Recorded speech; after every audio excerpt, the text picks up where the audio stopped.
سلام و درود میگم خدمت همه دوستان و همراهان همیشگی ما. سروتونین چیه؟ شما تا به حال اسم اونو شنیدین؟ اگر نشنیدین باید بگم سروتونین نوعی هورمون ضد افسردگی و یکی از انواع هورمون‌های شادیه.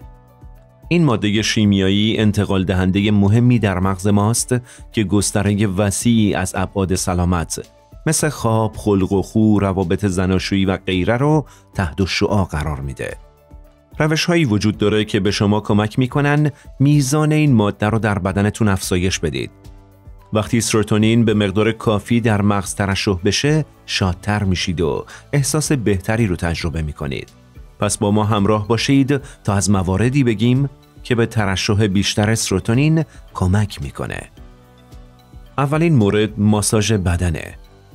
ماساژ روش خوبی برای خلاص شدن از فشارهاست و به بهتر شدن خلق و خو هم کمک زیادی میکنه.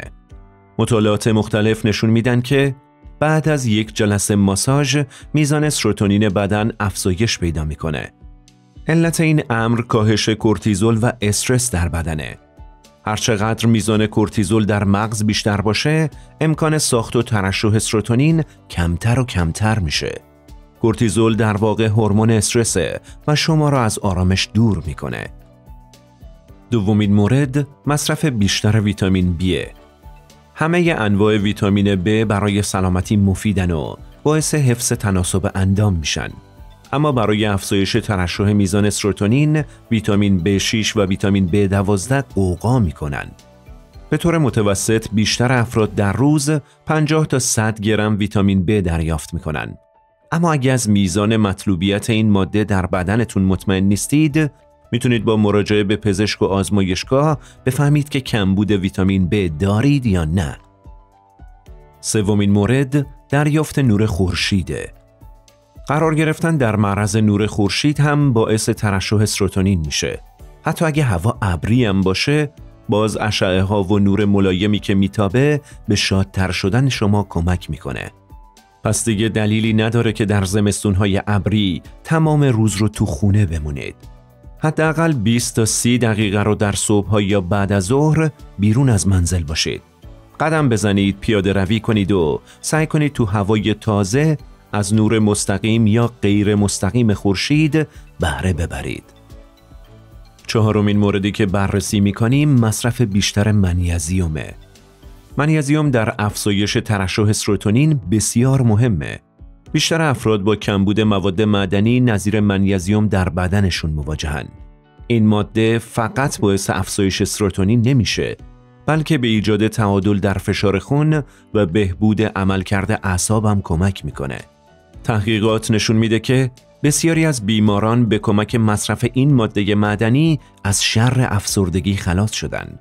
برای اضافه کردن منیزیم به رژیم غذاییتون میتونید از منابع منیزیم مثل سبزیجات با رنگ سبز تیره، ماهی، موز و حبوبات استفاده کنید.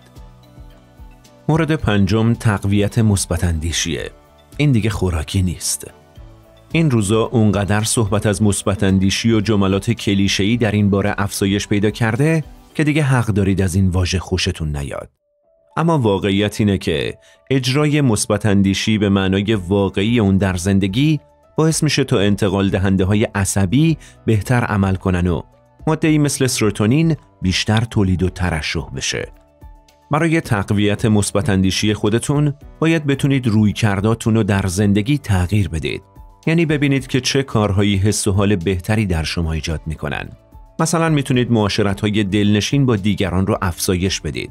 کتاب و مجله بخونید، تفریحات و سرگرمی‌های جالب برای خودتون تدارک ببینید. کلاً هر کاری که شادتون کنه، سروتونین هم به همراه میاره. قبل از ادامه برنامه، اگر تا اینجا با ما همراه بودید، حتما دکمه لایک رو بزنید.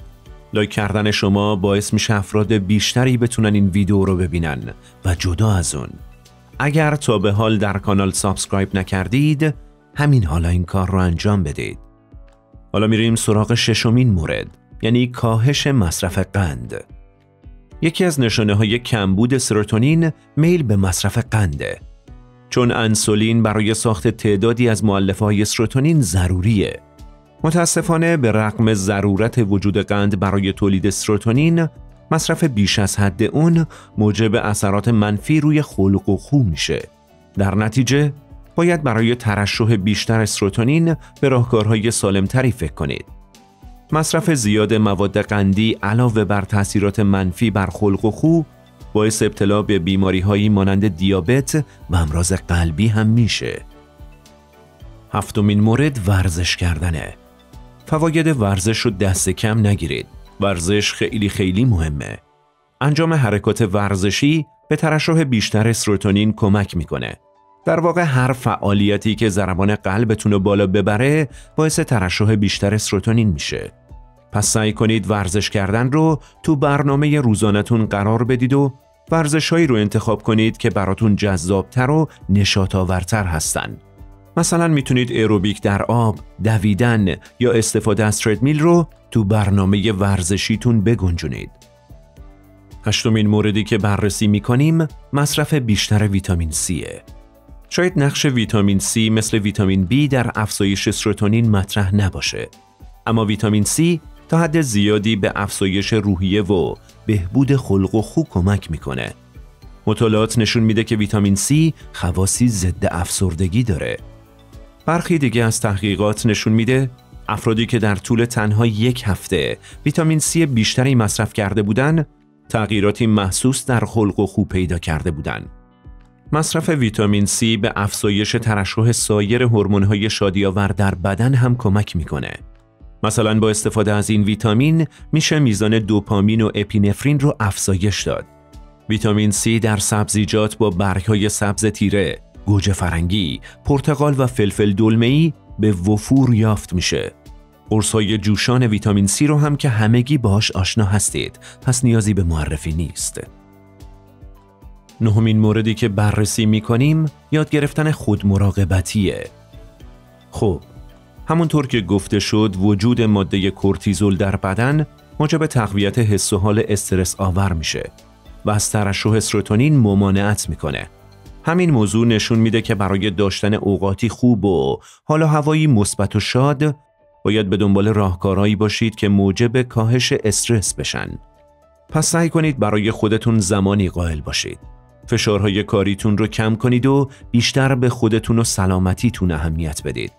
خودمراقبتی برای هر فرد معنای مختلفی داره، اما در هر حال تلاش کنید که از خودتون مراقبت کنید و حواستون به روح و جسمتون باشه.